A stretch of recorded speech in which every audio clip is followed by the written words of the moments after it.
It's good to see some of you staying on and others joining us. I'm going to introduce our moderator, so at least you will know who he is. I think almost everybody in this room knows who Doug Saunders is. He is one of my favorite journalists in the world and is the foreign affairs guy at the Globe and Mail. Used to be bureau chief for Europe, based in London, and has been back here a couple of years.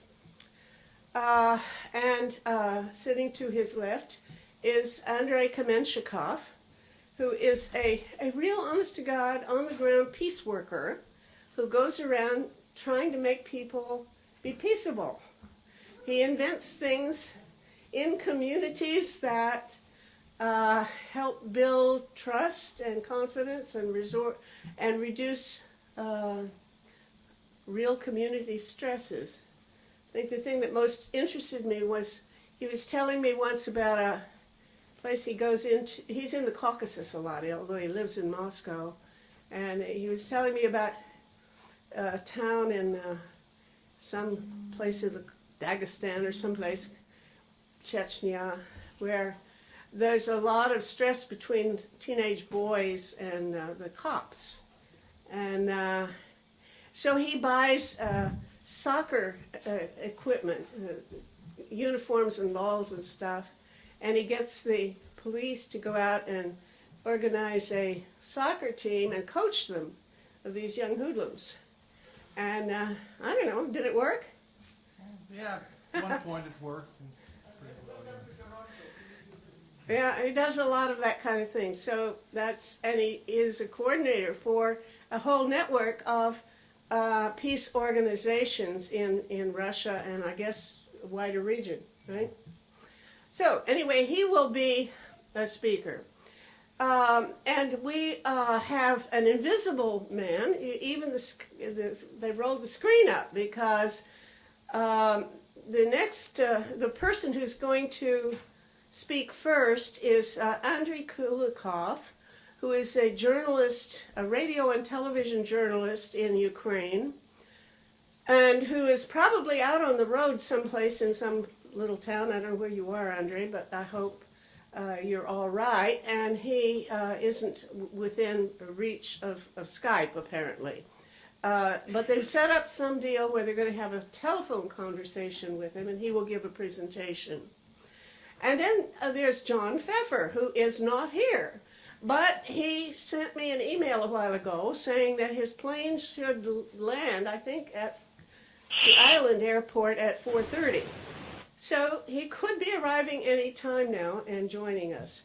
If not, it just means that the Kulykov and Andriy Kamenshikov are going to have a little more time to give their talks, and I'm sure that Doug Saunders can amplify as needed because he knows his stuff. Okay, Doug Saunders. Thank you, Meta, and thank you everyone for coming to this very polyglot and ecumenical event. Briefly, I'm going to just speak for a few minutes about the lay of the land, but just briefly about how this panel is going to work and how we'll be talking afterwards. We're focusing here on the question of solutions. We've had two previous panels on the backdrop and on the questions of what happened. This is going to be focused very exclusively on what specific things, political, diplomatic, economic, or military, can be done to bring an end to the all-out war in eastern Ukraine. And an interesting moment, doubly so. It's a year since the Ukrainian parliament voted out Viktor Yanukovych, and Ukraine began on its new direction. And it's a few days since the second ceasefire was negotiated, and at this point we can say pretty decisively has failed, as the first one did. In the space in between that, in the 12 months in between, we've seen the question of how to end this change dramatically in the way it's discussed in governments in the West and the East, in media, in Ukraine. We've sort of had three moments that have really changed the dialogue around solutions. I think the first was approximately the point where Russia formally declared Crimea to be part of its territory, which suddenly took the idea of institutional and government solutions to this crisis to a new level, and suddenly the ideas that were in the air were targeted sanctions against Russian institutions and individuals, negotiated settlement, and providing assistance but not arms to the Ukrainian military. Those things were in the air and worked to varying degrees. And there was the general hope above all this that some mild pressure and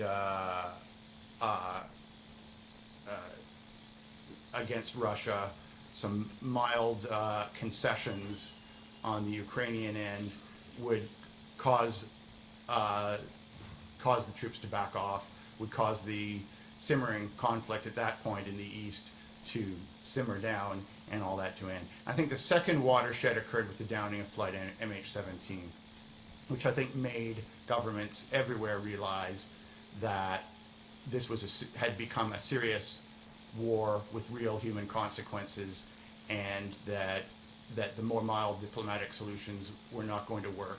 I think that caused people to back away from that. That brought into the air the idea of more heavily arming the Ukrainian military, with some worries, in the sense that it also created a sense that both of the militaries were being very inaccurate and very dangerous in this. And we started seeing overflights and things like this. There started to be a debate about the use of NATO, at least symbolically, in this.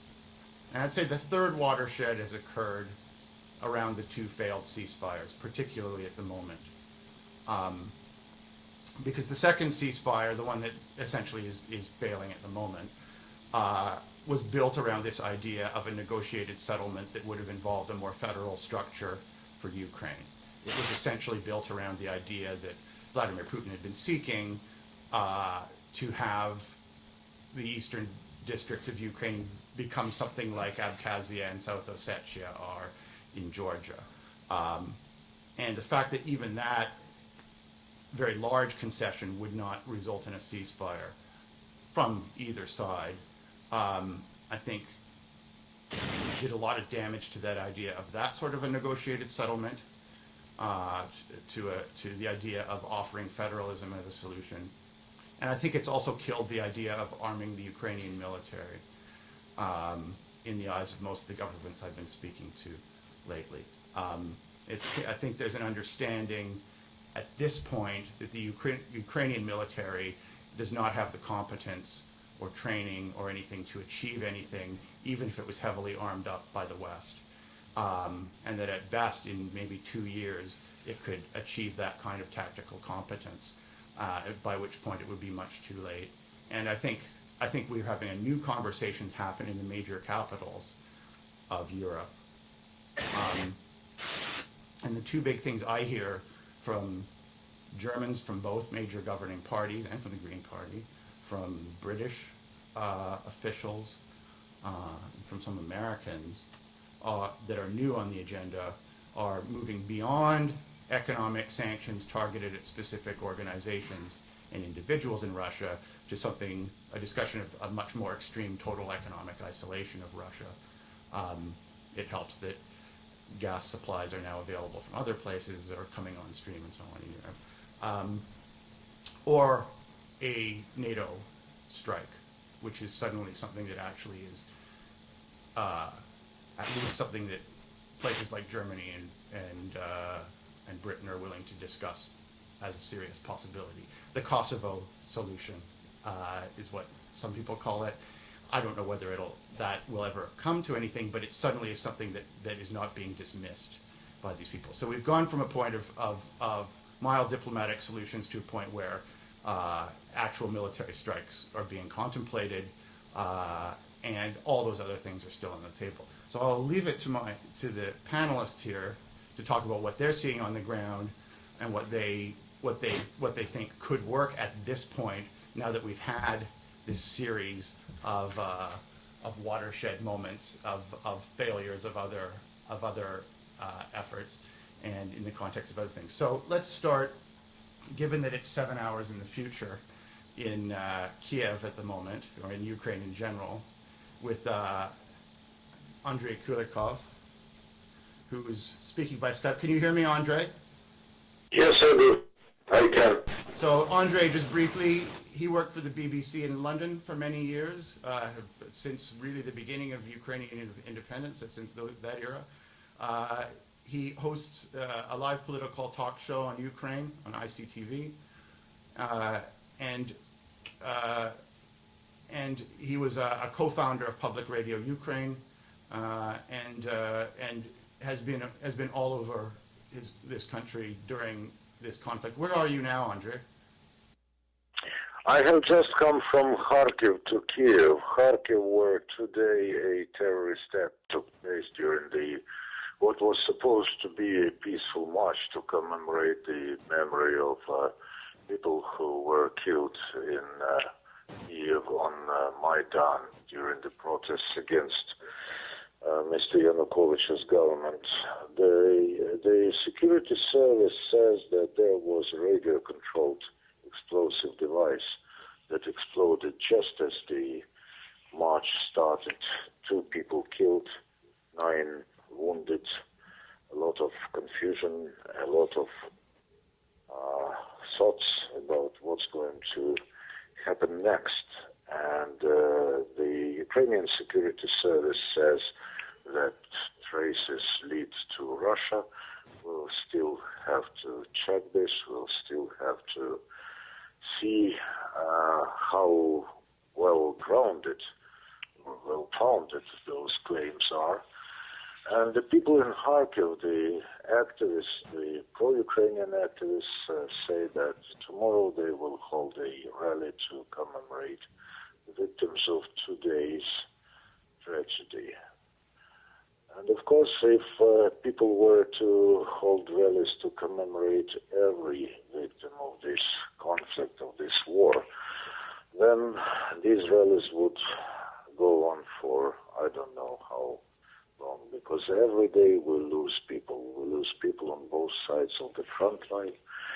From where I am now and from my country and from going to different places, and I've been to at least 6 regional centers in last month, and to a very important strategically frontline city of Mariupol in eastern Ukraine, I think that the simplest answer to the question what has to be done to stop the war, the simplest answer is to make Russia somehow stop interfering into Ukrainian affairs.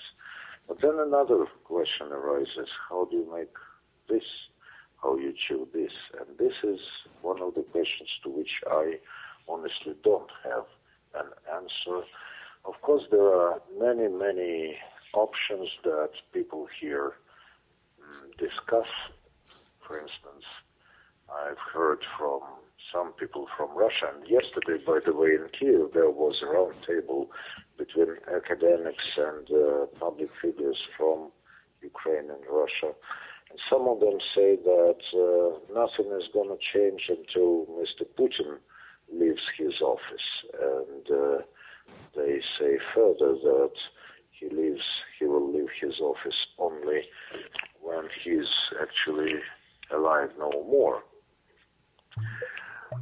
On the other hand, very few people believe that there's a military solution to the issue which would play into Ukraine's hands. I've heard the opening remarks, and although I do not see the Ukrainian military as incompetent and as unskilled as one might hear in the opening remarks, there's a lot of truth in what yes, of course, even if the non-lethal weapons are provided to Ukrainian army, it takes a lot of training, it takes a lot of time to make Ukrainian military learn how to use them, and to do this you have to have NATO or US instructors on the ground, which in turn gives Russia a pretext to say, listen, now they have NATO servicemen in the Ukrainian territory, and this is going to be a pretext for further intervention, for further intrusion, whatever you call it. So, another option, of course, is to freeze the conflict, but some people would actually opt for this, and many people in Ukraine who are tired and worn out by the war say, okay, let's freeze the conflict for some time, let's try to build a normal life on the rest of the Ukrainian territory, on occupied Ukrainian territory, and occupied territory, of course, includes not only the eastern part of Donbass, but Crimea as well. And those people say, when we build a normal life, then those territories would want to come back to us. Well, maybe people of those territories would want, but then again, there's Russia, there's a proclamation that Crimea is supposed to be an integral part of the Russian territory, and again, this is not a solution. What remains for us? Well, to be vigilant, to be patient, to see what happens. I don't think that any measure of NATO military participation in the conflict may be a solution, as I've said. The idea of blue helmets or UN peacekeepers, well, maybe some people say that if there's a contingent of military personnel, of peacekeepers from third parties, from third countries, not NATO, not Russia and Russian allies, but some other forces, then maybe this would be like a solution between the war and sides. Well, at the moment, this is what some people are talking about. Otherwise, again, I hark back to what I've said at the very beginning. Russia has to stop interference. How to achieve this, I don't know. Economic sanctions will hardly work. And the mood of the people in Russia is still, well, maybe we cannot call it pro-war, but then it is aimed at, I would say, they think that they can interfere in their neighbors' affairs under the pretext of protecting Russian-speaking population or whatever. Hello. Yes, Andriy, that's, let me ask you just quickly before we move on to the next panelist. Do you feel that there are any initiatives that should have been conducted more aggressively toward that? I mean, do you think that that the negotiated ceasefire agreements could have been pursued better? Do you think that the arming of the military could have been done more? Do you think that Russia could have been hit harder with sanctions? Well, it could have been hit harder, but again, they would recoil. They would recoil. Any measure of sanctions against Russia, they can interpret, for instance, the sanctions. They hit not only the people whom they are aimed against, like top brass or top Russian officials or some companies, they are also hitting rank and file Russians. If not directly, the West hits them, then the Russian sanctions in return, you probably know that, for instance, there is no the import of EU goods and foods into Russia has decreased dramatically, and this is being blamed on sanctions. So there's every round of sanctions, at least this is how I feel, only leads to the inflagration of the so-called patriotic feelings among many, many Russians. So hitting, well, maybe it is just, but it doesn't work from my point of view, from what we see and hear here in Ukraine. Okay, thank you. I mean, I should say there's this paradox of the Russian sanctions in that the decline in petroleum prices has hurt the Russian economy and people so hard that a lot of governments have started saying, well, do we actually need to have these sanctions because they're being hurt badly enough by this anyway. I mean, when I speak to anti-Putin dissidents and politicians in Russia now, what they say is they have a sense of confidence that we're going to have a return of the 2011 middle class uprisings, and if the economy continues the way it is, there'll be a movement to push Putin out within a couple of years anyway. And at the same time, there's a desire to talk about a much more total sanctions regime and so on. So I think there's a real dissonance and chaos around that concept of economic response to Russia now. Anyway, that's something to put in the minds of our next speakers. I'm pleased to see that John Pfeffer's here. Why don't we let you gather your thoughts and go third, okay? That'd be great. I appreciate it. So we have Andriy Kamenshikov here. Andriy is the regional representative of Nonviolence International for the CIS states, the post-Soviet states, and has been active in peace building really since the beginning, the end of the USSR, since that era, right? And it says you've worked in the various conflict areas, Abkhazia, Transnistria, South Ossetia as well? Chechnya? Yes. So in all the places where this status as Russian or non-Russian territory around the periphery has been under dispute. And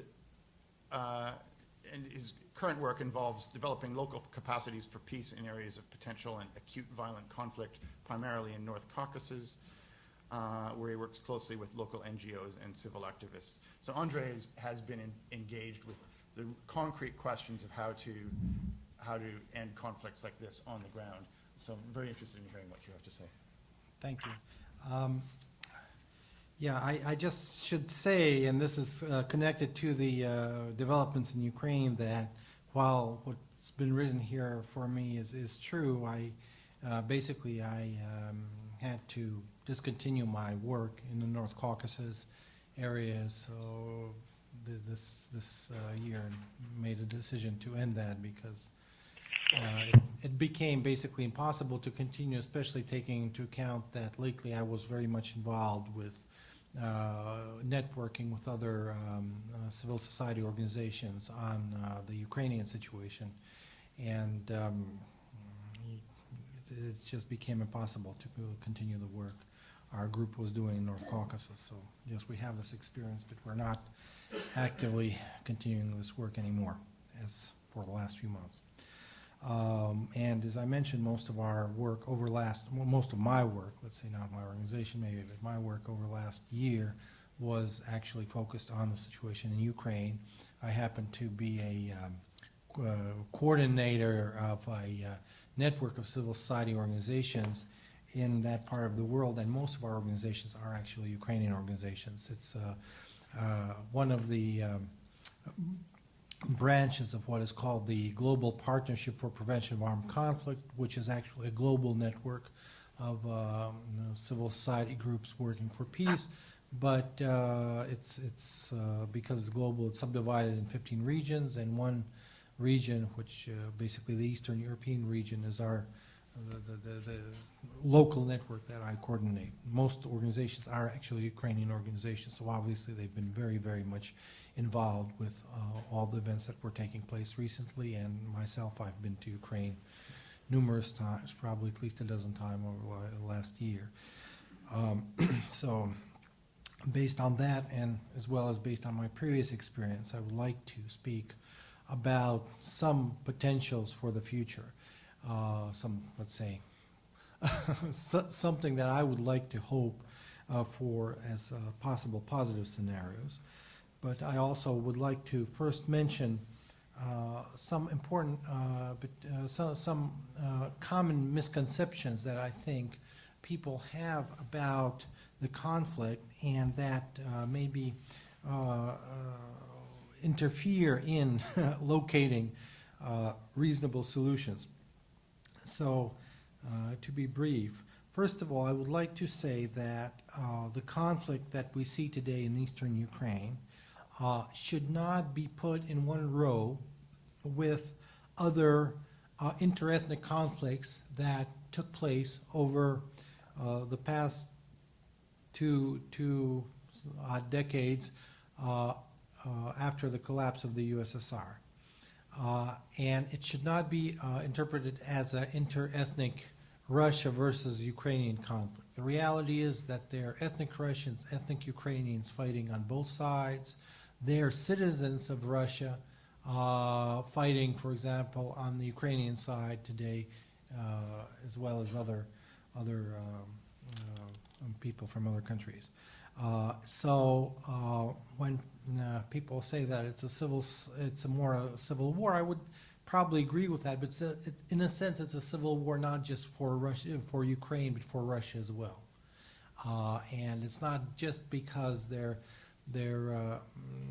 Russian citizens on both sides, but also because it's basically connected to two different views of the future of both Ukraine and Russia itself that people have, and people that have been involved and influenced by this. The fact that it's not an inter-ethnic conflict in the traditional sense of view is actually an important asset, because ethnic identities are so strongly entrenched, at least in some parts of the world, that when you have a clear division along ethnic lines, it's much, much more difficult to overcome these divisions. And in a sense, I would say this is an asset. It gives a little more hope than it would be in a different situation. Another very important point that I think it's important to make is that while there's lots of talk about Putin, what Putin thinks, what Putin's actions are, and there are opinion polls that can be very questionable, but that more or less show that Putin does have significant popular support within the Russian Federation. Well, one thing is, of course, there are lots of dissident voices, as well as mine, but the other fact is that this support does not mean that there is a massive support for a war with Ukraine and Russia. In fact, I am under the impression that despite whatever propaganda is doing, it's nearly impossible to sell to the Russian population in general a concept of a all-out war with Ukraine as such.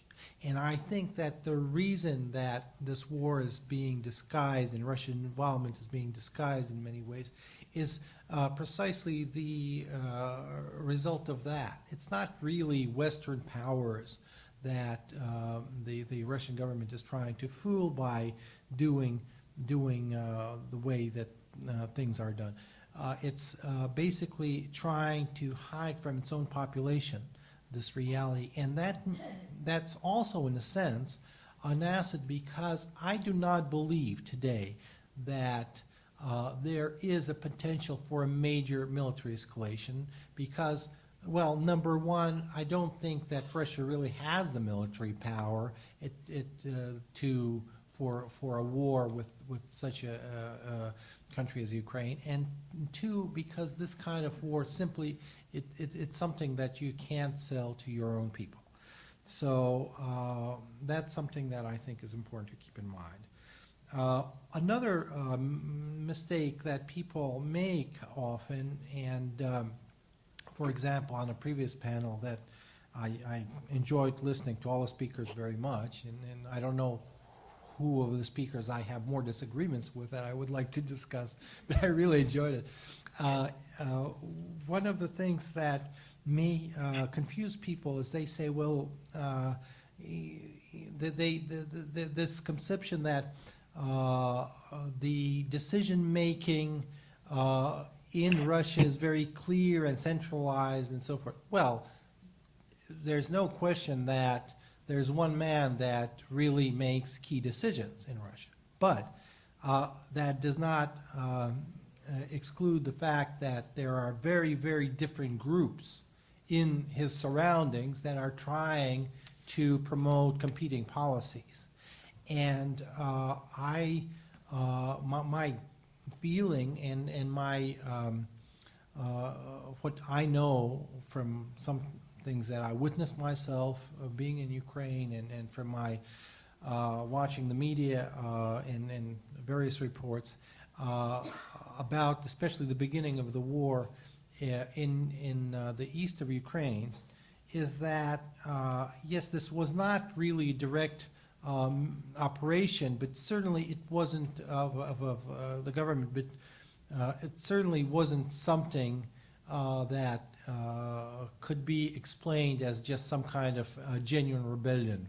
It's not a genuine rebellion when people from a neighboring country come to their neighbor state with arms, and not only light arms, things like even anti-aircraft, handheld anti-aircraft missiles, something that was impossible to get even from certain police stations that they had overtaken in the process.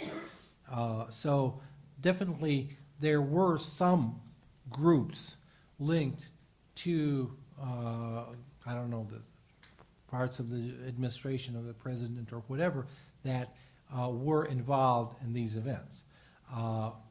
How much of that was a direct order from above? How much of that was a play of certain factions within the political system? It's impossible to say, but certainly there is a very complex situation there, and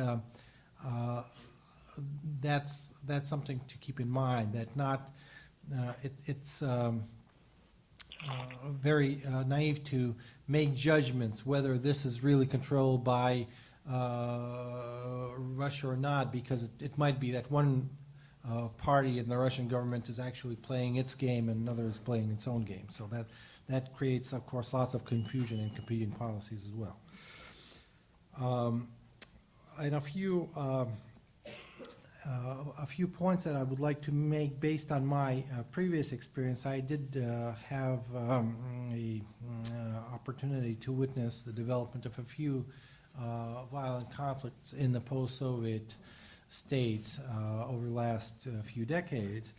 And one key lesson that I think we can make from that is that in these situations, the decisive factor is not the resources, be it human resources, be it military resources that the sides have. The decisive factor in the outcome is actually the motivation of whatever group is involved in such conflicts. And if we look at the past conflicts that took place in the post-Soviet space, we can see that very often it is the obviously weaker side that eventually wins during the military confrontation, specifically because it turns out to be better motivated, and that's something that's very important to keep in mind.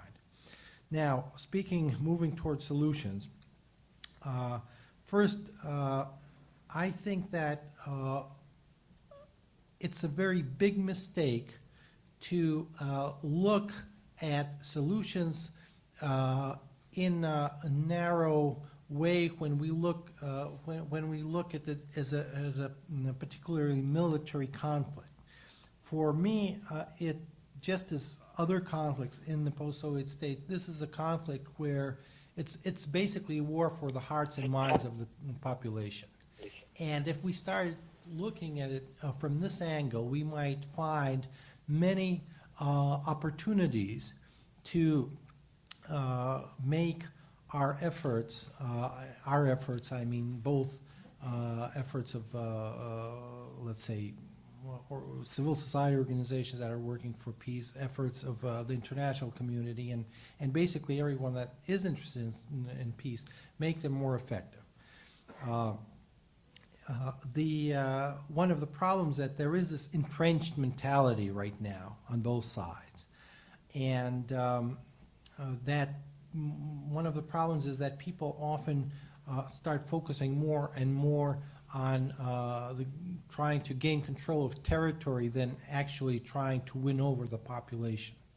And I would, in many ways, resonate with the points that were made by the previous speaker, that this concept that maybe, despite the fact that there are many problems with it, but maybe the perspective of freezing the situation to a certain extent in the short term, and having Ukraine really focus on developing a more modern, more effective, and more democratic society could be maybe the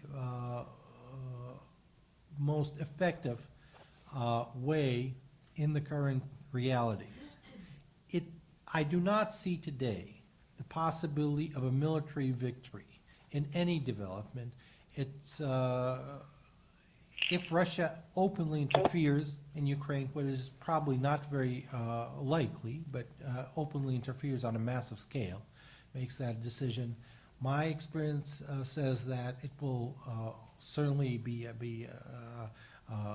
terrible, deadly conflict with immense casualties, but that its outcome almost inevitably would be a military disaster for the Russian Federation. Similarly, I do not think that in the current situation there's a possibility for the Ukrainian military to really militarily prevail by force. So I think that in this situation, the first thing that has to be done is really pressure on all sides to implement the peace agreements that were signed, and I don't think it's right at this point, it's too early to say that they completely failed.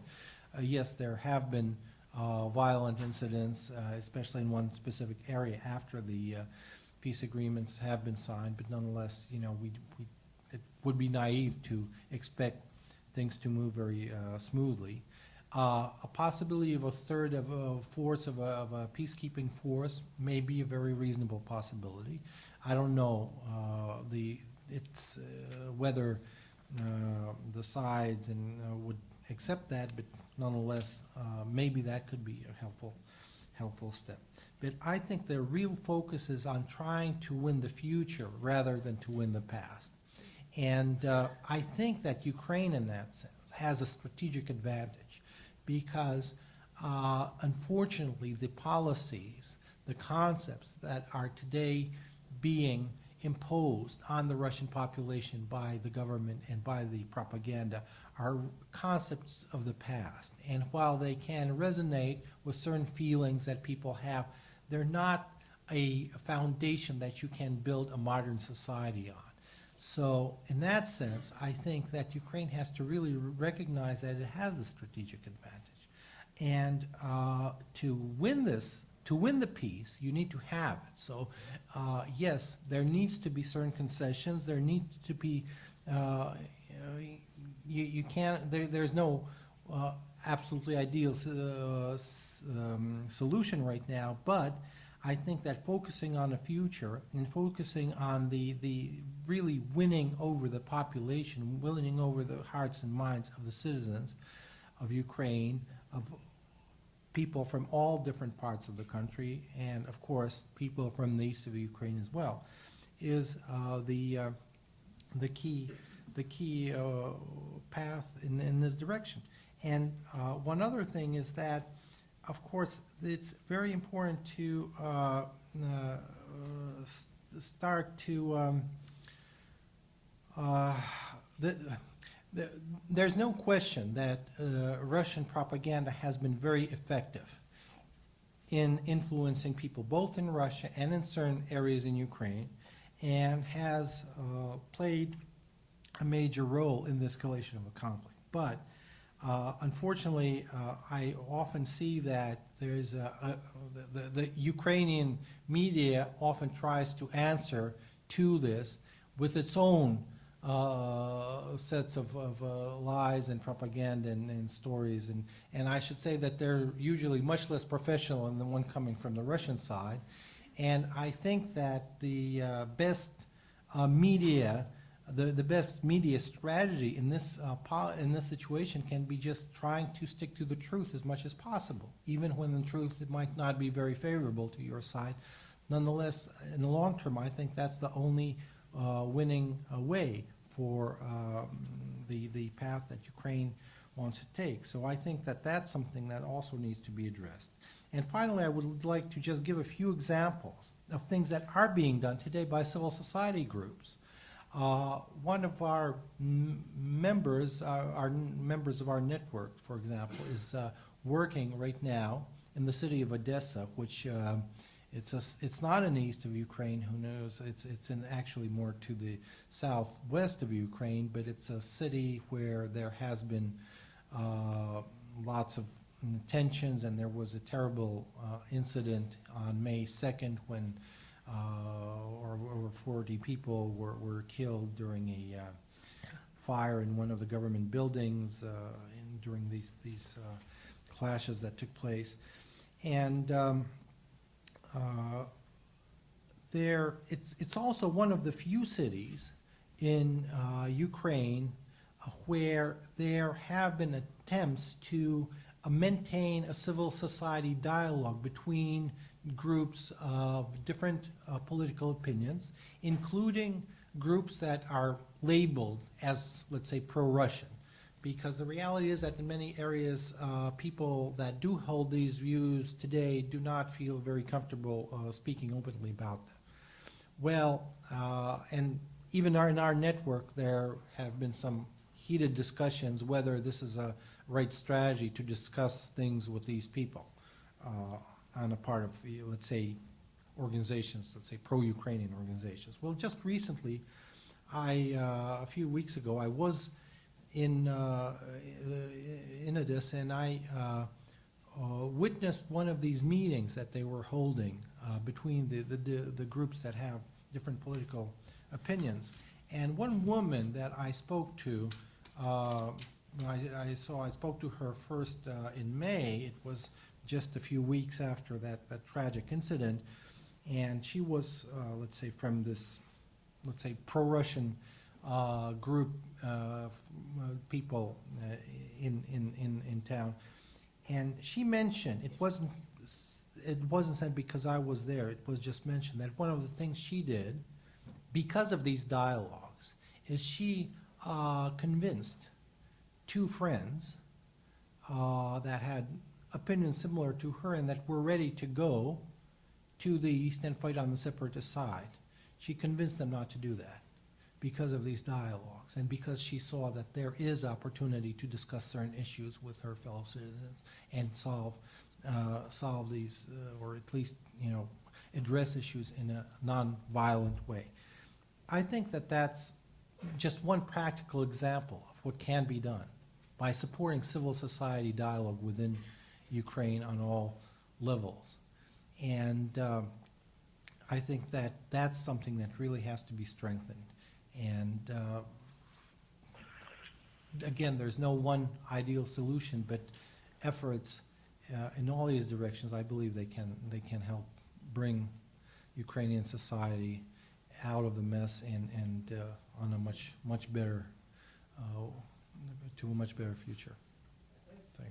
Was I too long? Thank you, Andriy. Thank you. Wonderful. So we've overcome the challenges of electronics to get our first panelist here, and we've overcome the challenges of aerodynamics to get our third. John Pfeffer has arrived from Washington, and I should say the challenges of Canadian weather. Look, a lot of us may know John from Foreign Policy in Focus, which is the journalistic online initiative that he runs on behalf of the Institute for Policy Studies in Washington. He has been involved, is still involved with the Open Society Foundation, and has written extensively about international politics in books, in long and short articles, and so on. It's worth looking up his writing on a lot of these things. And his policy focus is on Central and Eastern Europe, wherever you draw those lines, and so on. Why don't I? How long do you want me to talk? Let's say 20 minutes max. 20 minutes max. Okay. Well, first of all, let me apologize profusely. Just like a guy from Washington to show up at the end, hasn't heard anything throughout the entire conference, and is supposed to give you some conclusions. Talk about a metaphor for the U.S. government. So, the U.S. government hasn't, in fact, been at the table, It's been letting Merkel and Hollande and others negotiate. But that doesn't mean that the U.S. government doesn't have an opinion and hasn't tried to put forward its opinion. I am going to try to be modest in my remarks here. And to begin with, I want to note that it wasn't just Canadian weather that made it difficult for me to be here. I tried to get here yesterday, not just today when the flight was delayed beyond belief. No, yesterday, and Washington, D.C. was closed down because of 4 inches of snow. 4 inches of snow. Those of you who have been to Washington, D.C. know that this capital of the most powerful country in the world is paralyzed by 4 inches of snow. Now, that too is a metaphor. It's not, because there are people out there who think somehow that the U.S. government controls everything. It controlled the Euromaidan protests. It manipulates like puppets, the Hong Kong protests, the students. Well, there's an aspiration. Sure, there are people in Washington who would like to control all of those events. But frankly, no, they can't. Because 4 inches of snow makes it impossible for them to do anything. So let's be honest about what the U.S. can and cannot do, okay? Now, in terms of what the debate is in Washington, which presumably I know something about since I've been spending so much time there, as you probably know, and perhaps people have been talking about it today, the discussion in Washington has been about whether to send lethal aid to the Ukrainian government or not. And that endeavor has been postponed more or less by the successful, maybe not successful, negotiation of a ceasefire. Well, you might think that this whole debate over lethal versus non-lethal aid going to the Ukrainian government is about Ukraine. That would make sense. That seemed to make sense. That's what they're talking about. No, that's not what they're talking about. It almost has nothing to do with Ukraine. Okay, there are some people in Congress who care very much about Ukraine. But fundamentally, this is an opportunity to go after Obama for being weak, for not having the kind of forceful foreign policy the congressional leadership, i.e. the Republicans, plus lots of Democrats would like to be as strong, as hawkish on foreign policy as the Republicans, an opportunity to go after the waffler in chief, as they call President Obama, the guy who has some ambivalence about using military force. about a week ago, the National Security Strategy came out, the 2015 National Security Strategy. It's a fascinating document. Now, of course, it had to go through I don't know how many bureaucratic offices, but the result is kind of interesting because it comes out and it says basically what Obama has said all along, and when Merkel came and visited him in Washington, they both agreed that there are limits to the application of military force, and that the United States alone cannot make things change on the ground. Now this seems sensible, perhaps even very sensible here in Canada, but it is anathema. It is the gravest sin in Washington, D.C. to make this declaration. Because as far as the congressional leadership is concerned, we are still living at the height of the George W. Bush administration, when the United States asserted that it is not only the only superpower in the world, but it will do everything within its grasp, within its possibilities, to maintain that unilateral position, that unipolar position rather, and that includes unilateral action. An attempt to kind of go back to the heyday of the Bush administration, say circa 2002, is what the congressional Republicans are now after. Ukraine is part of that, and getting this lethal aid passed through. Now, I should note, and as you probably know, and perhaps people have talked about it today, is not just Congress that has supported this. John Kerry, Secretary of State, has at one point or another indicated possibly that he supports it. Biden, Vice President, possibly. It's hard to know what Biden thinks all of the time, to be honest. Leading generals in NATO support it. But Obama himself, that's where the ambivalence lies. And it's intriguing to kind of poke at that ambivalence a little bit. Why is Obama ambivalent about sending lethal aid to the Ukrainian government? Because if we unpack that, we get to the heart of what the conflict is in the United States at the moment, and possibly the role that the U.S. may or may not play in finding some kind of a solution. Though, to be honest with you, I agree with Andriy. I prefer to look at civil society rather than at governments for solutions, especially long-term solutions. So why is Obama ambivalent? Well, for one, and you can see this in the national security strategy, there is a certain nostalgia for the reset with Russia. I mean, Obama put a lot of chips into this reset with Russia, and I think he's reluctant to give it up entirely. If you look at the national security strategy, it of course says that what Russia has done is not very nice, but at the end of it, it says, but we remain open to cooperation with Russia on a wide series of issues if Russia behaves itself, essentially. Well, that gets us to point two. Obama's ambivalence on this issue is directly connected to U.S. working with Russia on a number of issues that have nothing to do with Ukraine, or very little to do with Ukraine, namely dealing with ISIS, getting a nuclear agreement with Iran. U.S.-Russian cooperation there is critical. Yeah, back in the day when there was a reset, there were some other issues on the table, like nuclear disarmament, but for the moment that seems off the table. So that's a second issue, which is, very important. And then, of course, the third is what I said before, the limits of military power. And, I would say that at the moment, the U.S. government looks at the Ukraine issue as if it were 4 inches of snow. In other words, it's waiting for the snow to melt. It doesn't want to actually act in any significant degree on this issue.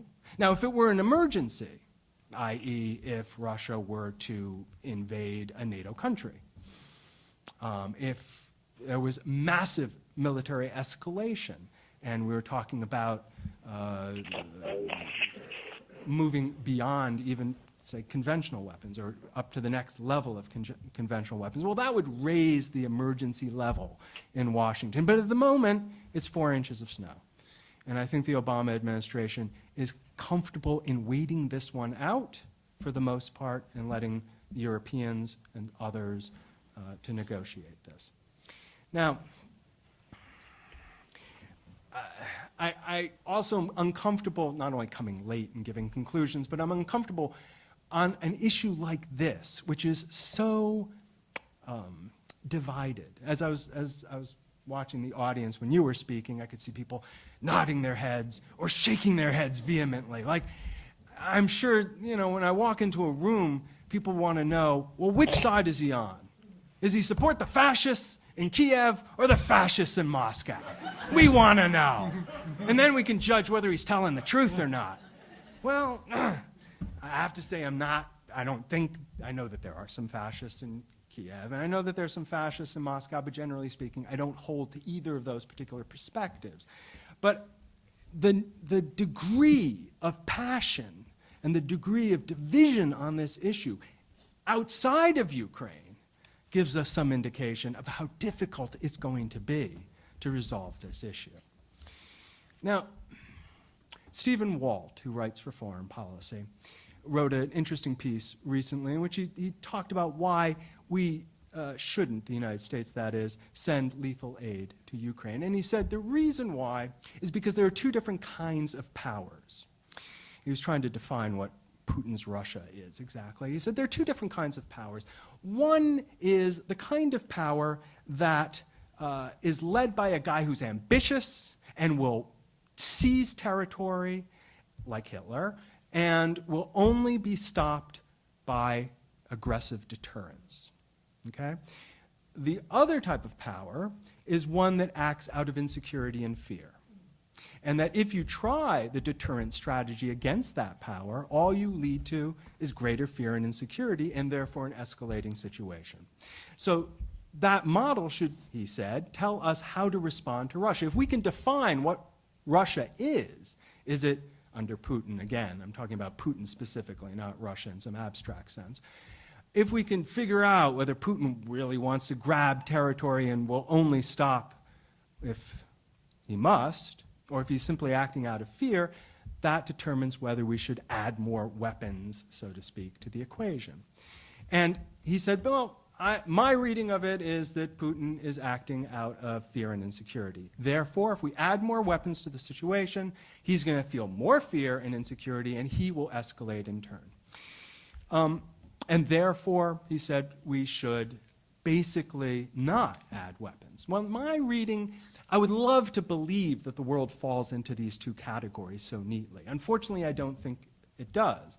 I do think that Putin does have ambitions. I don't think they are huge, grand, global ambitions. I don't even think Putin aspires to rebuild the Soviet Union.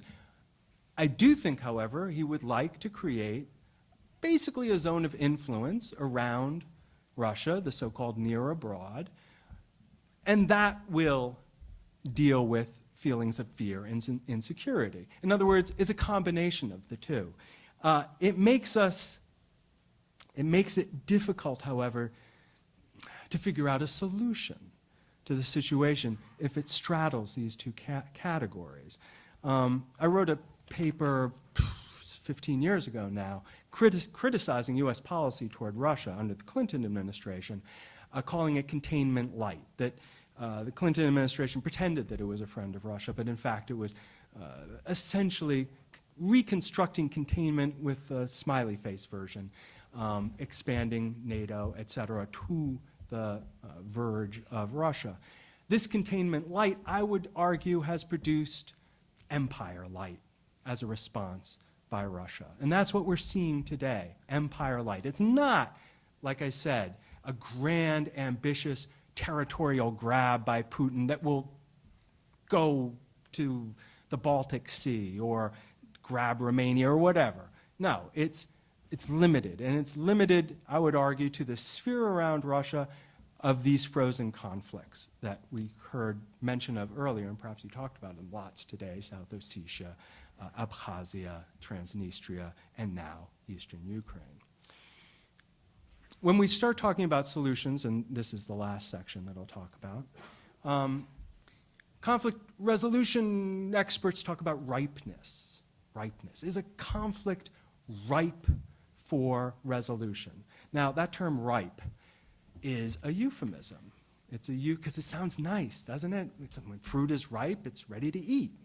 But no, it's not. It's a terrible word, because what it really means is that there's been so much terrible bloodshed that finally the parties to the conflict realize that they can't slog through the blood and the mud anymore.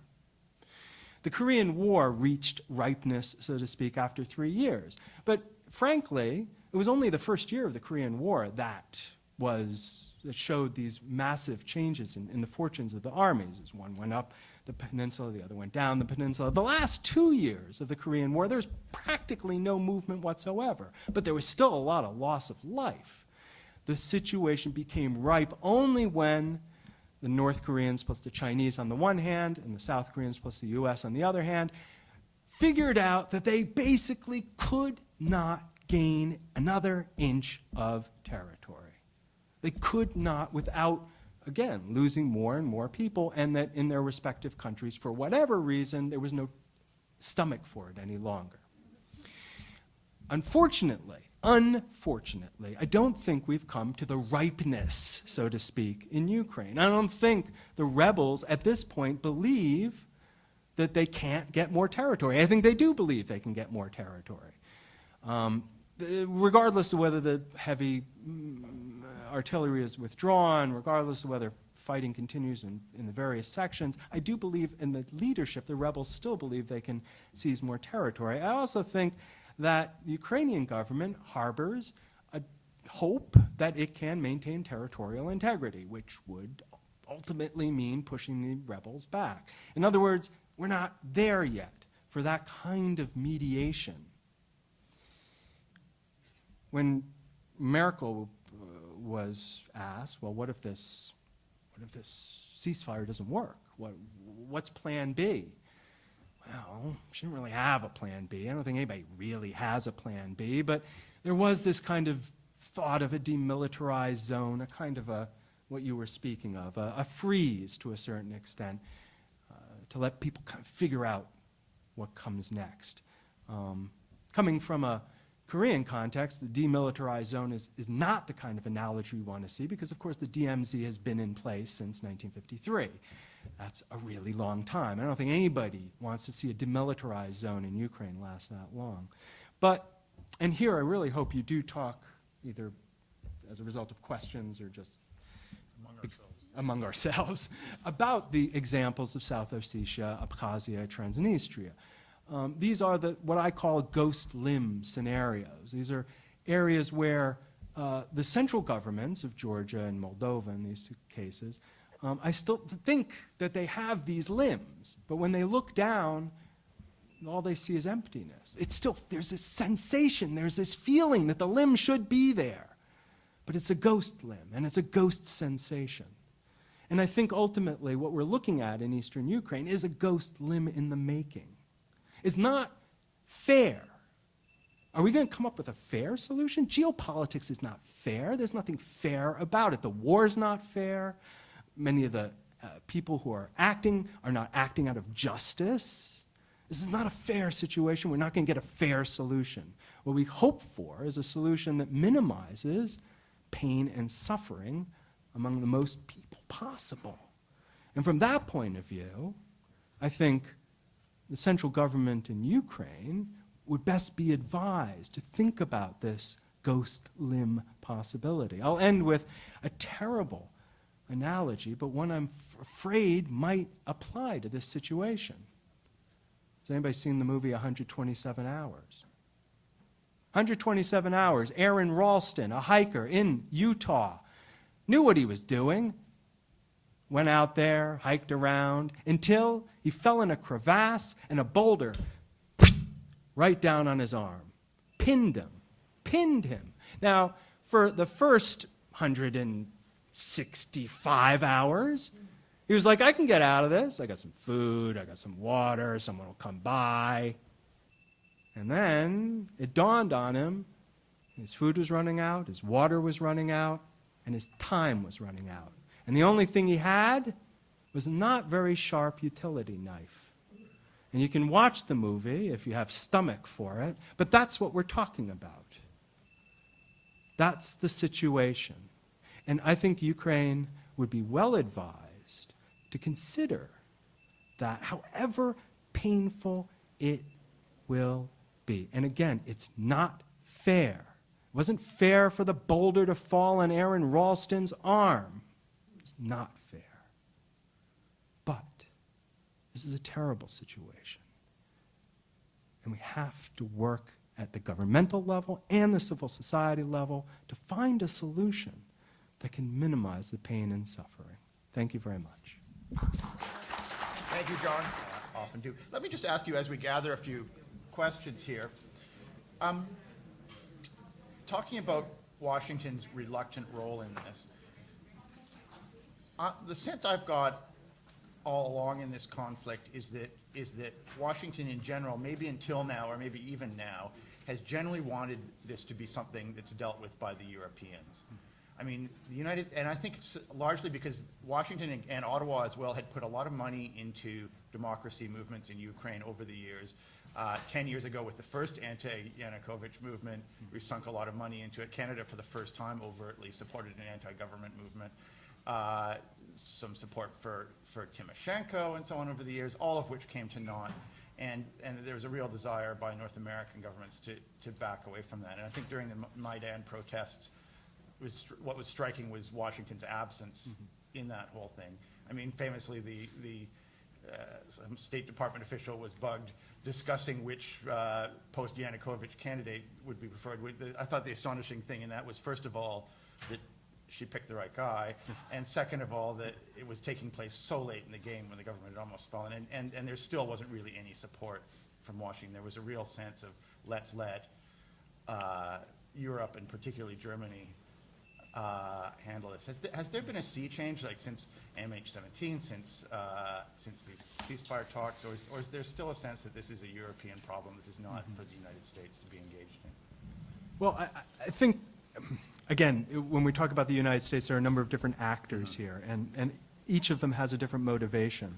I think the Obama administration, Obama himself, and John Kerry, to a certain extent, as Secretary of State, they have a limited amount of diplomatic capital, shall we say.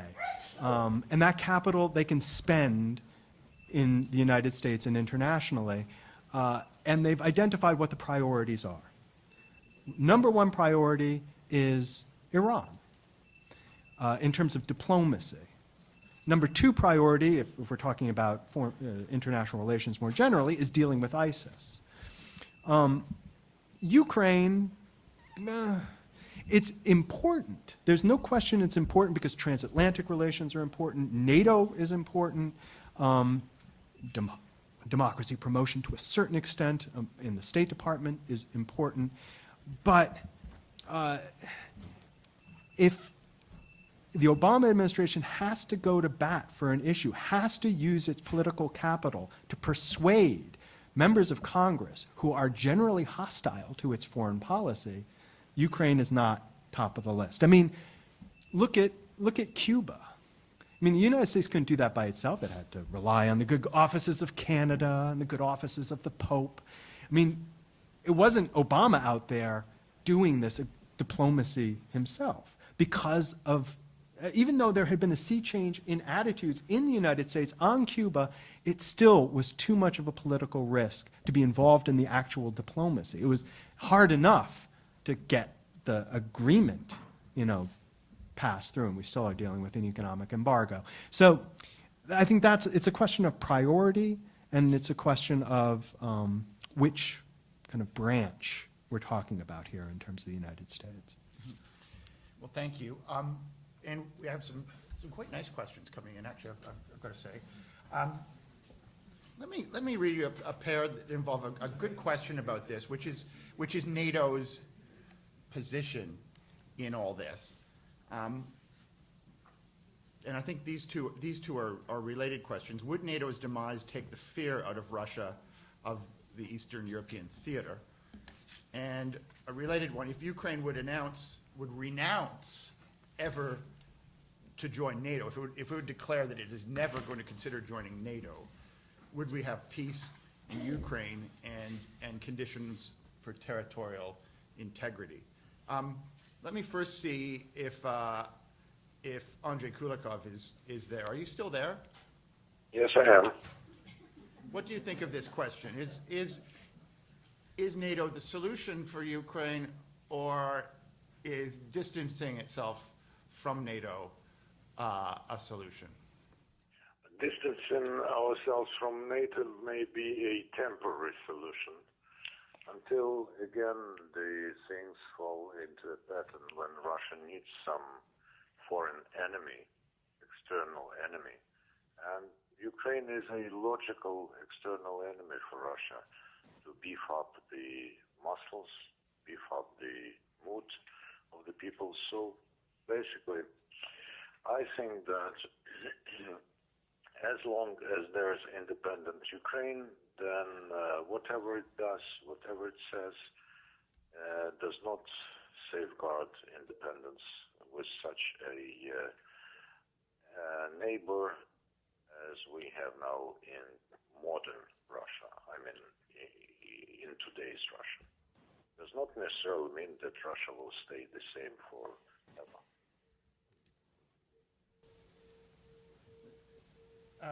And do either of you have something to add to this? Yeah, I can say a few words.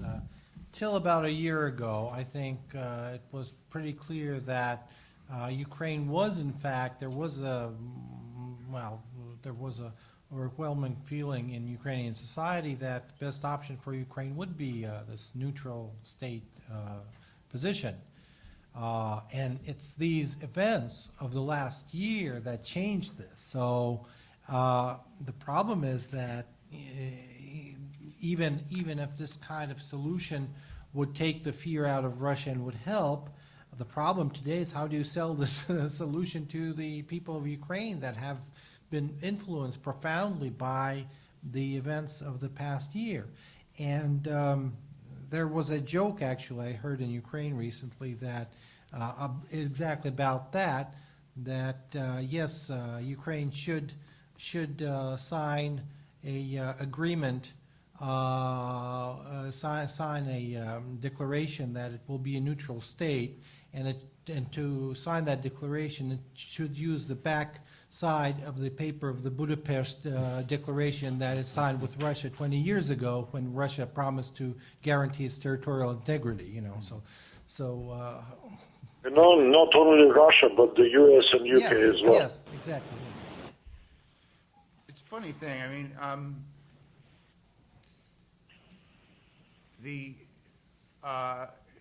I get the sense that if NATO had expanded into Ukraine 11 years ago, as some member states of NATO, although not most, wanted to do at the time, this conflict would be even more unresolvable now. And I know there are people who feel otherwise, who feel that if Ukraine had been in NATO, that it would be a firewall, and Russia and its proxies would never have got involved. I have a feeling it would have been much tougher. NATO has always been more effective in support of countries that are not members of NATO. In fact, it has only ever been used in support of countries that are not members of NATO.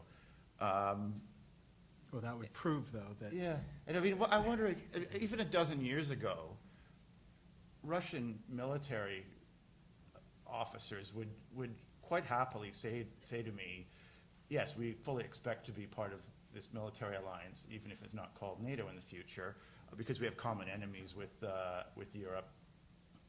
Certainly when Sarkozy and company were talking about getting rid of NATO and replacing it with a European defense something or other, that was a positive idea in Russia. So it's a very, very recent thing, this idea that the old Cold War lines. I think the earlier expansion of NATO didn't help. It didn't help to have Poland and the Baltic states in, who really were trying to pressure within NATO to have its tanks lined up against the eastern border again, and that sort of thing. But at this point, does it make a difference? Let me turn, unless you have something to add to that, John. Got a big stack there. Yeah. Somebody asks, what is the best thing that Canada can do to help diffuse the conflict. And let me also read a related one. How are sanctions against Russia affecting Europe, Canada, and the United States? I.e., how will they affect the West?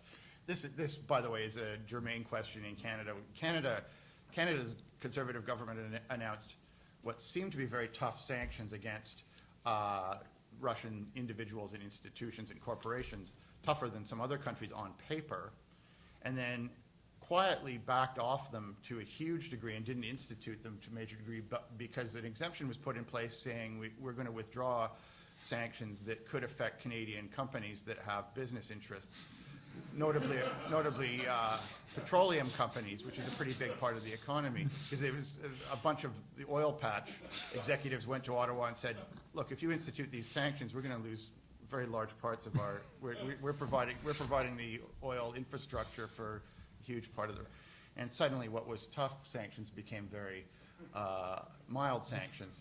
So it's a reasonable question. How well are sanctions going to work when we have some form of economic engagement going on? Who'd like to take that? John, you feel like? I don't want to speak about Yeah. Canada. No, the last person should speak about Canada. Well, all I can say is that I think that the drop in oil prices had an effect that is far, far greater on the Russian economy than all the sanctions. So right now, and it's a question, how much did this drop in oil prices, how much did it have to do with Western policies and sanctions and all that? Probably not so much, but that really made and is making now people feel, and ordinary Russian citizens pay a much higher price. I mean, prices in stores went up like probably about 25–30% over the last few months. How much effect will that have on policies and what effect it will be, it's very hard to predict. Here we have a question from somebody. Would Putin even allow Ukraine to cut off the, quote, phantom limb, as you said, of East Ukraine? Or is Putin's entire objective to maintain control of Ukraine through regions with veto power over national policies? Well, I don't presume to know what goes on in Putin's brain. It's difficult, even in the best circumstances, to know what goes on in any leader's mind, but Putin in particular. However, based on my reading of what he's done over the last decade or so, he is, first of all, quite smart. Second of all, he knows what the limitations of Russian military power are to a certain extent. And when he talks about the recreation of Novorossiya, that I think is more aspirational than actually a battle plan. I think he is willing to compromise in order, if he sees that his primary objective has been realized. Primary objective in this case is to create a kind of a zone around Russia that the control of is at least ambiguous. Beyond that, I don't think he actually has any grand ambitions. I mean, take a look at Transnistria. I mean, Transnistria doesn't border Russia, and it hasn't so far been, there hasn't been this effort by Russia to kind of absorb Transnistria in any meaningful way, because, frankly, it would be very difficult to do so. The notion that he's trying to create a land bridge, for instance, down through southern Ukraine to connect to Transnistria. I mean, I just don't see it happening. It doesn't make geostrategic sense. And there haven't been moves by the Russian Federation toward that. So yes, I do ultimately think that Putin would accept the so-called ghost limb scenario as he's accepted it in other areas around Russia.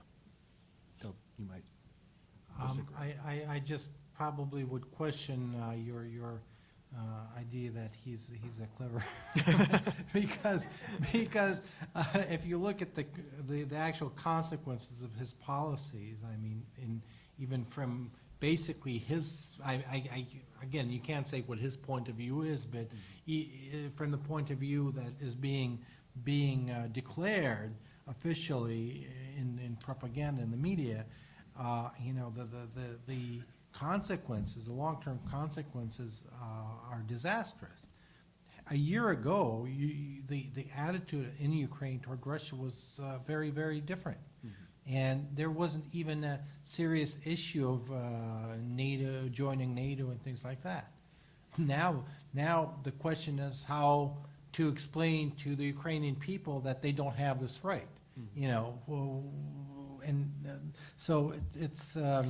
Well, that's true, Yeah. but I mean, look at the debate that's going on in Eastern Europe today. I mean, you have a situation in which Viktor Orban of Hungary has basically said, hey, I'm with you, Putin. Miloš Zeman, president of the Czech Republic, though he has some disagreement within his own party, he too has basically said, hey, we got to go careful on these sanctions. I don't necessarily agree with them. In other words, Putin has been able to divide Eastern Europe against itself, because there are other leaders in Eastern Europe, of course, Donald Tusk in Poland, though he's no longer the head, the prime minister, famously disagreed with Orban and others. So now, when I say smart, that isn't necessarily a term of endearment, or what I mean is that A, he has maintained his popularity within Russia. B, he's continued to add to his own personal wealth and the wealth of those around him.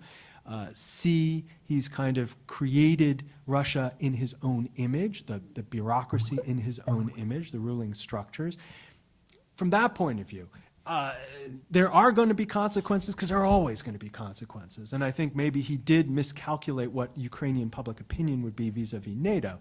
But if he's going to trade a band of territory that is essentially capable of being manipulated by him for the rest of Ukraine possibly joining NATO at some point in the future, who knows when, he might consider that, frankly, a good trade.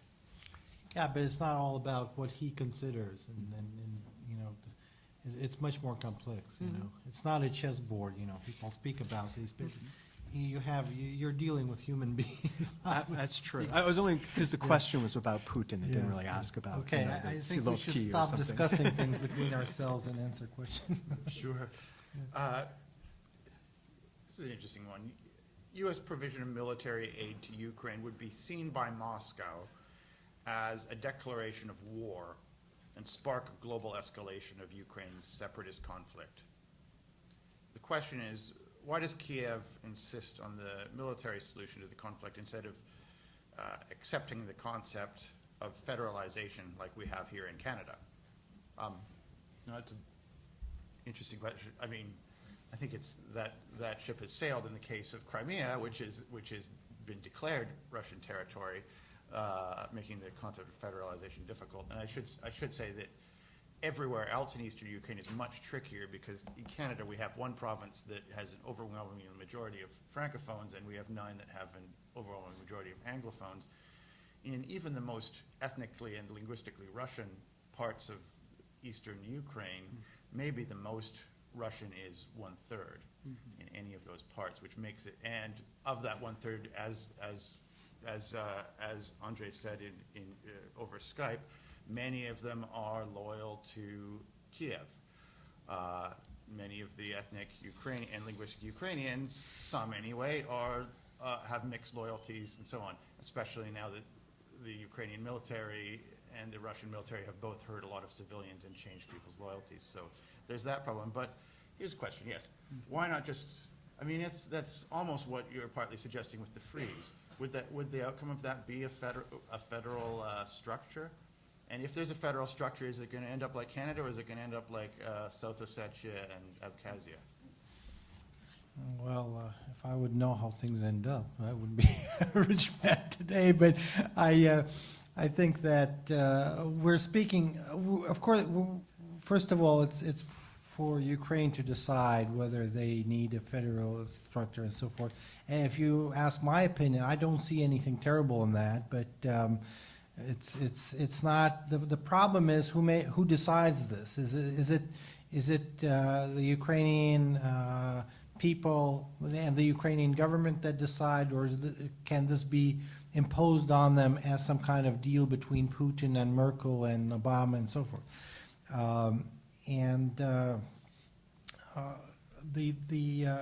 When we're speaking about a frozen conflict, in reality, unfortunately, we're not speaking about federalization in this sense. We're speaking about freezing something, at least to the level that we have in Transnistria, where people have not been killing each other since 1992.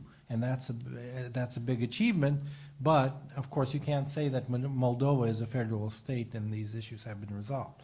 But there's a big difference between a war where there's officially over 5,000 casualties in 1 year and a frozen conflict where there hasn't been any casualties for over 20 years now.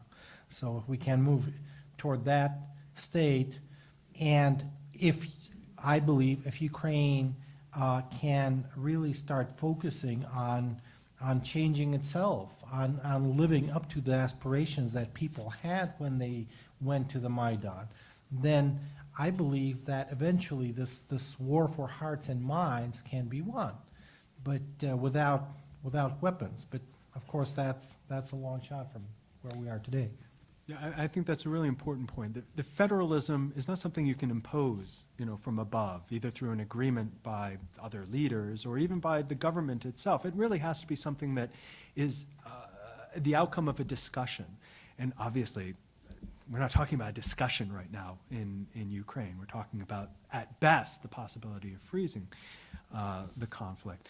If you look at what happened in Yugoslavia, there were plenty of discussions of federation, confederation from 1988, basically, until 1990, 1991. And there were great discussions about federation and confederation. It involved lots of people and civil society organizations and the various republics. And it was an interesting discussion, but events overtook that. And that whole discussion of federalism and confederalism disappeared completely because of the breakdown of civil order, essentially. And we're dealing with a similar situation in which the discussion of federalism, which had been taking place even before the Euromaidan and certainly afterwards, was overtaken by events. That's interesting. Yes, exactly. Federalism has been in the air in Ukraine for a long time. Here's a question. If it can be said that an overwhelming majority of the population of an area desire to leave country A and join country B, and I'm not sure what hypothetically we were talking about here, and country B takes that area by force instead of the correct way of a referendum, what value is there in returning that area to country A? And I think the underlying question here is, Crimea is a bit of a different kettle of fish than anything else in this conflict. And it's always puzzled me because I'm quite sure that if Vladimir Putin had wanted Crimea to become part of the Russian Federation, he could have done so in a way that would be fully accepted by the entire world.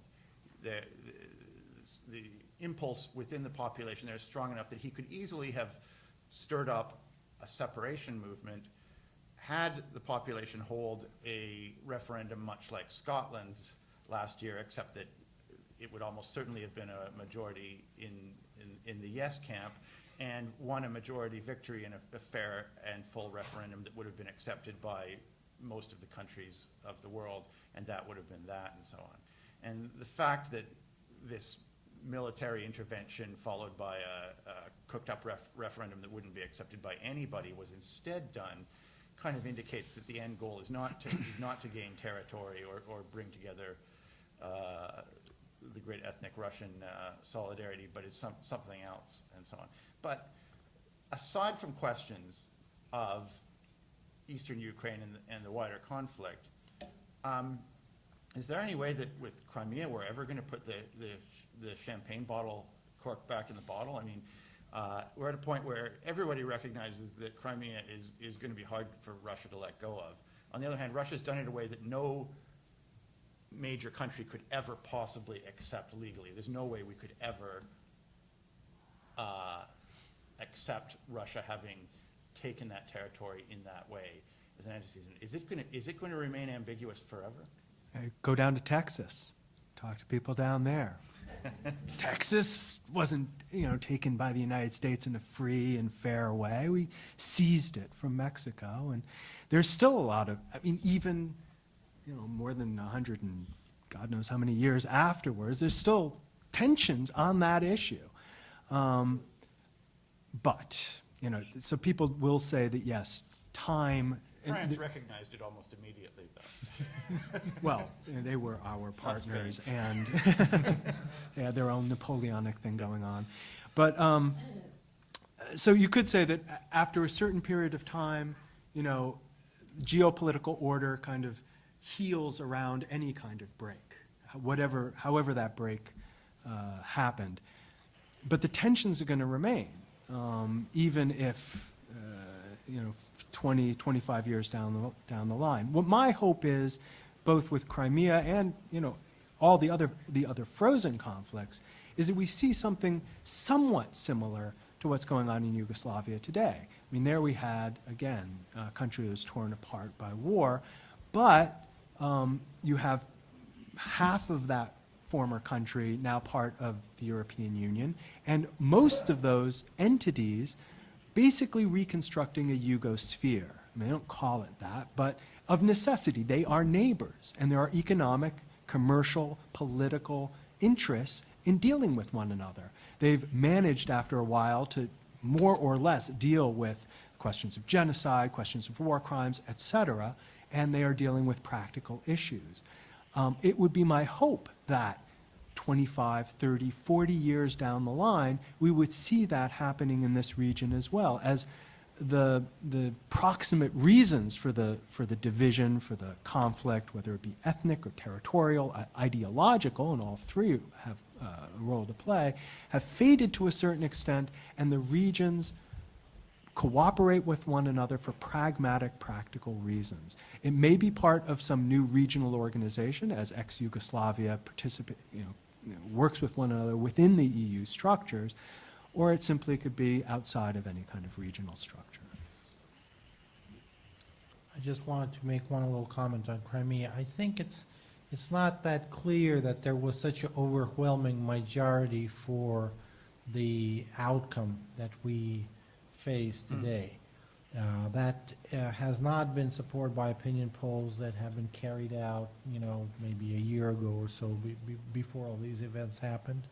The party led by Mr. Aksionov, who's now the official leader there, I think it got something like 4% on the last election, this Unity Party, in Crimea. So, and one other thing, in our network there were about 4 or 5 active members from civil society organizations in Crimea. These were people of different ethnic backgrounds, different ethnic origin.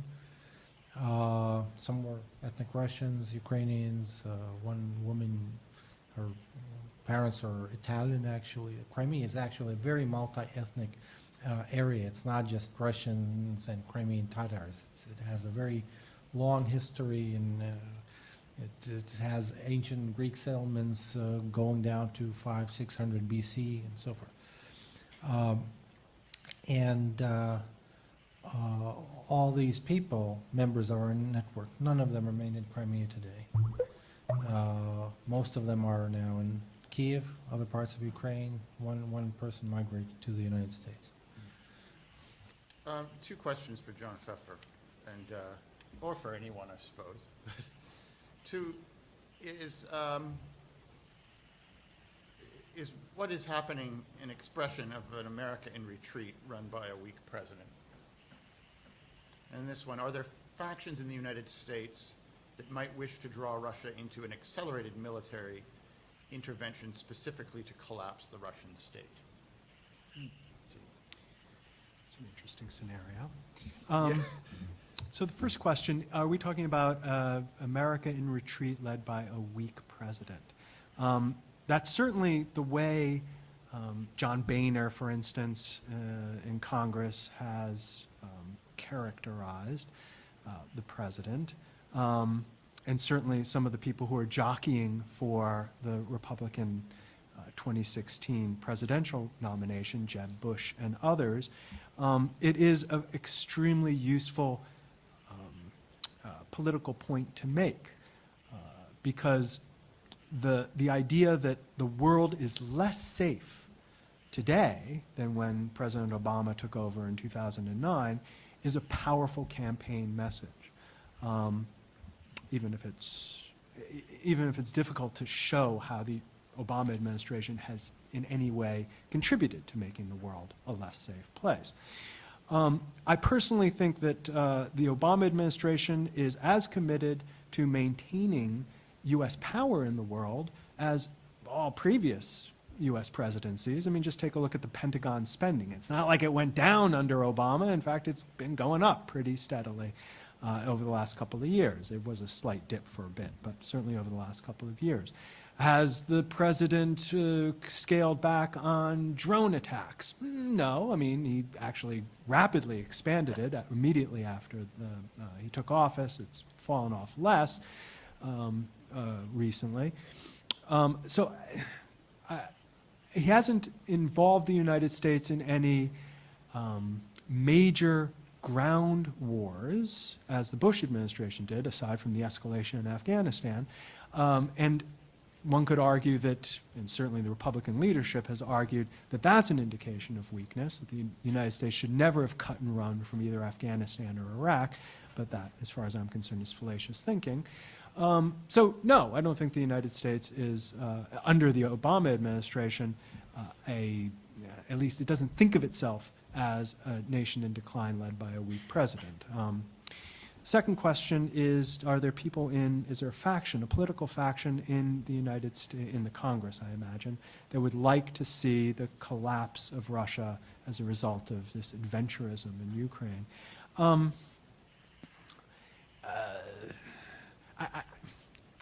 mean, there might be. I mean, remember, we're talking about the United States here, folks. We're talking about some political parties which are so far out there, and political factions that, you know, it boggles the mind what they actually think. The Tea Party and their notions of foreign policy are beyond the realm of, frankly, human understanding. So, yes, maybe there are people who believe that nonsense, that such a scenario could take place. But even among, I would say, the neoconservatives, or the remnants of the neoconservatives, they're not really looking at that as a scenario. I mean, they're much more interested in a kind of a stable order within which the United States can reconstruct its kind of unilateral actions and unipolar positions of the height of the Bush administration. So that kind of the collapse of Russia would introduce such unpredictability into international relations that even neoconservatives, Robert Kagan, for instance, to name just one, I think would say, no, that makes me a little uncomfortable. So they would leave that kind of thinking to Tea Party folks and the like. Andriy Kulykov, are you still there? Yes, I am. I'm listening with great interest to some of the presumptions. Like for instance, the idea of holding a referendum like in Scotland to solve the issue. Do you honestly believe that Russia or Ukraine, for that matter, are able to hold a referendum like in Scotland? Mm-hmm. Do we have a capacity? Do we have a tradition? And all this kind of stuff. As far as the Russian language, if I heard rightly, this was formulated as the second in a federation. There's no federation yet. From what I know, Russian language has not been persecuted in Ukraine. And again, it is a very, very convenient pretext to say that Russian language is being oppressed or whatever, they could have made it a second official language. They could have made it a second state language, or not necessarily the second, just on a par. It wouldn't have changed a bit, because I may argue that the entire idea to topple Yanukovych was Mr. Putin's idea, because cui prodest, who gained because Yanukovych went away? What would have been the pretext of invading Crimea if Yanukovych was in place?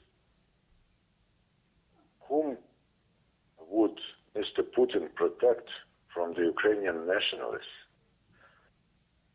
Or rather, who will be the scarecrow? Mr. Yanukovych? No. By unleashing the preventive economic war against Ukraine in summer 2013, Russia has precipitated a lot of protest in this country. They have hit the eastern regions, which really depended on Russia. Lots of people there worked on enterprises that worked with Russia and all this kind of stuff. So, what Canada can do for Ukraine? Think of Ukraine when there is peace. And by the way, tell us honestly and in great detail, how do you manage to live in this Federation of Europe, so that when we have settled our problems and when we have secured peace, we could build a country much better than we have now, notwithstanding Russian interference or non-Russian interference. There's a lot of Ukrainian problems from Ukraine. I'm very grateful to the Russian participant in the discussion who pointed a couple of very, very important things, including the what he called the Ukrainian propaganda. As a journalist in Ukraine, I must admit that, yes, this is one of the problems that we try to counter the Russian propaganda with our own propaganda. And if I have heard him rightly, he says that truth is the best option. This I support wholeheartedly. And when talking about Ukraine, about Russia, about everywhere in the world, let's not sort of build theories. Let's look at what is happening at the ground, on the ground. There is no federation yet, and I doubt that it will happen. A referendum like in Scotland, I think that we have to live for another 20 or 30 years before we or Russia may organize such a referendum. And as far as Crimea is concerned, the fact that they have invaded it is, to my mind, the best proof of the fact that otherwise they couldn't have gained this land. So this is what I think. Yeah, here's a question that I think is sort of a next step sort of question. Is it possible to create a normal societal environment with the presence of a militarized society, military personnel there? Well, first of all, I think it's important to recognize that we're speaking about a fairly small part of Ukrainian territory. It's only about a third, maybe a little more than a third of 2 Ukrainian provinces. So we're not speaking about eastern Ukraine as such. Second, when we speak about the frozen conflict, the alternative to that is not a democratic lasting peace. The alternative to a frozen conflict is an active conflict where people are killing each other. So it's not a question of what's better. It's not a question. I'm sorry. It's a question of what's better. It's not a question of what we wish for. And I think that the most important outcome is that even that kind of peace could provide the opportunity that Ukraine needs to really start focusing on building a modern society and a modern democracy that would work in the interest of the people, and that gives that any form of peace can give Ukraine a chance to win the peace. Now, that's no guarantee. There's no guarantee that Ukraine will win peace, but at least to have that chance, you need to have peace. It's the open question of whether we're going to have in this freeze, would this thing called Donetsk Republic exist in some nominal way as a frozen entity? Would the pseudo-bureaucracy set up by the rebels and their supporters there continue to act as a de facto government? Would those conflict reach? Are we in human rights situation? Several people have raised this under rebel control is pretty dire. Are we freezing things that are unacceptable?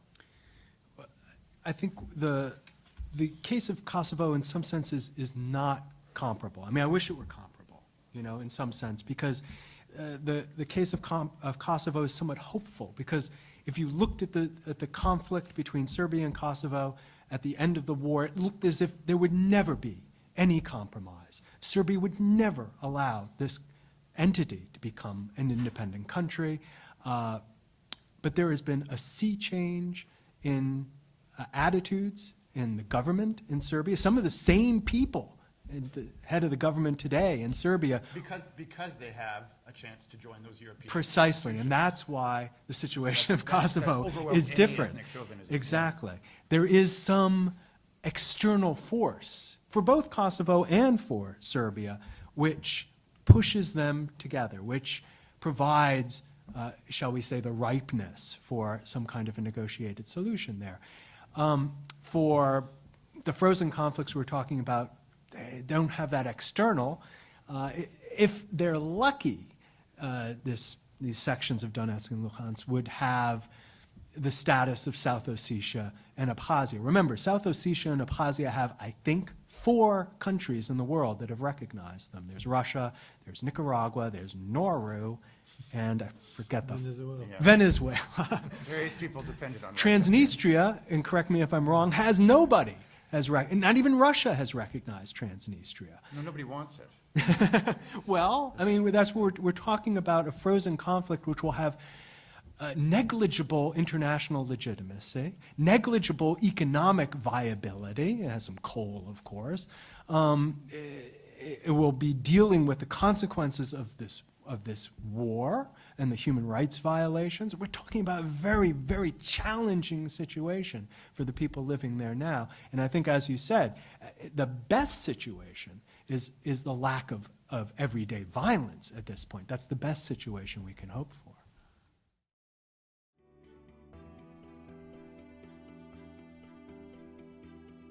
I want to thank people, but I want to again reiterate this thing. This, you see scienceforpeace.ca. All you have to do is, after that, is put a / and 1357. That will take you to the place where you're going to overcome tyranny. You will be able to express yourself. You'll be able to fight back. You will be able to say anything you want as long as it's decent.